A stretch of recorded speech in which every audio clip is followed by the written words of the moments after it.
When heat exchanger tubes are found to have significant wall loss, erosion, or corrosion failures, an alternative to plugging is to install full-length liners, allowing affected tubes to remain in service. For fin fan units or other exchangers with header boxes, this can pose a challenge due to accessibility. Once the ID of the parent tube is cleaned, a liner is inserted. Next, HydroPro's uniquely designed header tooling is threaded into the exchanger's header plate, ensuring the high-pressure seals are located just within each tube sheet face.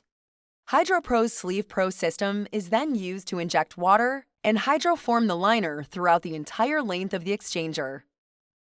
Any excess liner material is trimmed close to the tube sheet face.